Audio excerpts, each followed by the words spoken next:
এই রকম মুচমুচে ব্রেড পকোড়া কিভাবে বানিয়েছি সেটাই আজ তোমাদের শেয়ার করব। প্রথমে দুটো আলু সেদ্ধ করে নিয়েছি, তারপর এর মধ্যে হলুদ গুঁড়ো, লঙ্কা গুঁড়ো, ধনে গুঁড়ো, জিরে গুঁড়ো, গোলমরিচ গুঁড়ো, স্বাদ মতো লবণ দিয়ে ভালো করে মাখিয়ে নেব। তারপর কড়াতে সাদা তেল গরম করে 1 চামচ গোটা জিরে ফোড়ন দিয়ে পেঁয়াজ কুচি, কাঁচা লঙ্কা কুচি ভালো করে ভেজে এর মধ্যে মশলা মাখানো আলু সেদ্ধটা দিয়ে ভালো করে আলুটা কষিয়ে নেব। ধনেপাতা কুচি ছড়িয়ে ভালো করে মিশিয়ে একটা জায়গায় নামিয়ে ঠান্ডা হওয়ার জন্য রেখে দেব।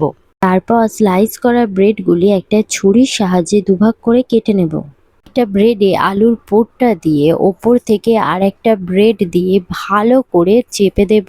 বাকিগুলি এইভাবে করে একটা জায়গায় 1 কাপ মতো বেসন দিয়ে হলুদ গুঁড়ো, লঙ্কা গুঁড়ো, স্বাদ মতো লবণ, জোয়ান ও পরিমাণ মতো জল দিয়ে ভালো করে মিশিয়ে এরকম একটা ব্যাটার বানিয়ে ব্রেডগুলি ভালো করে ডুবিয়ে গরম তেলে একে একে দিয়ে ভালো করে ভেজে তুলে নিয়ে টমেটো সস ও স্যালাডের সাথে পরিবেশন করব ব্রেড পকোড়া।